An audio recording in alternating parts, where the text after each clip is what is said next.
Hotel ಸೇರಿ ಉದ್ಯಮಿಗಳಿಗೆ ಕೊಡಲು ಸಿಲಿಂಡರ್ ಸಮಸ್ಯೆ, ಸಚಿವರ ಕಾರ್ಯಕ್ರಮಗಳಿಗಿಲ್ಲ ಕೊರತೆ.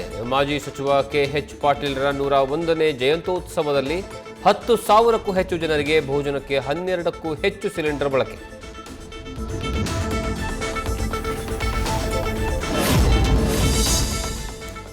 ಬೆಂಗಳೂರು ದಕ್ಷಿಣ ಜಿಲ್ಲೆಯಲ್ಲೂ ಸಿಲಿಂಡರ್ ಸಮಸ್ಯೆ. ರಾಮನಗರದ ಇಂಡೆಸ್ ಗ್ಯಾಸ್ ಏಜೆನ್ಸಿಯ ಮುಂದೆ ಗ್ಯಾಸ್ಗಾಗಿ ಜನರ ಕ್ಯೂ.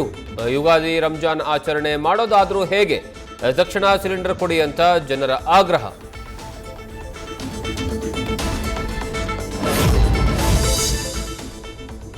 ಗೃಹ ಬಳಕೆ ಸಿಲಿಂಡರ್ ಕದಿಯೋರ ಸಂಖ್ಯೆ ಹೆಚ್ಚಳ. ಬೀದರ್ನ ಭಾಲ್ಕಿ ಪಟ್ಟಣದಲ್ಲಿ ಗೋದಾಮಿನಲ್ಲೇ ಗ್ರಾಹಕರೊಬ್ಬರ ಸಿಲಿಂಡರ್ ಕತ್ತೊಯ್ದ ಖದೀಮ. ಸಿಲಿಂಡರ್ ಹುಡುಕಿ ಕೊಡಿ ಅಂತ ಪೊಲೀಸರಿಗೆ ಮಲ್ಲಿಕಾರ್ಜುನ್ ದೂರು.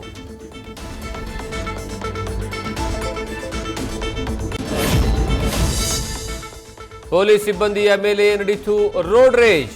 ಬ್ಯಾನೆಟ್ ಮೇಲೆ ನೇತಾಡ್ತಿದ್ರು ಹೆಡ್ ಕಾನ್ಸ್ಟೇಬಲ್ನ ಎಳೆದೊಯ್ದ ಕಾರು ಚಾಲಕ. ಬೆಂಗಳೂರು ಹೊಸೂರು ಹೆದ್ದಾರಿಯಲ್ಲಿ ನಡೆದ ಘಟನೆಯ ದೃಶ್ಯ ನ್ಯೂಸ್ ಫಸ್ಟ್ಗೆ ಲಭ್ಯ.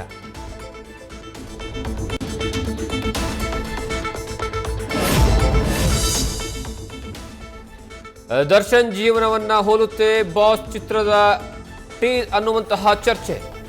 ಚಿತ್ರಕಥೆಗೆ ನಟ ದರ್ಶನ್ ಪತ್ನಿ ವಿಜಯಲಕ್ಷ್ಮಿ ಗರಂ. ಟೀಸರ್ ಡಿಲೀಟ್ ಮಾಡುವಂತೆ ಲೀಗಲ್ ನೋಟಿಸ್ ಜಾರಿ. ನ್ಯೂಸ್ ಫಸ್ಟ್ ನಿರ್ಭೀತಿಯಿಂದ ನಿಮ್ಮ ಪರವಾಗಿ.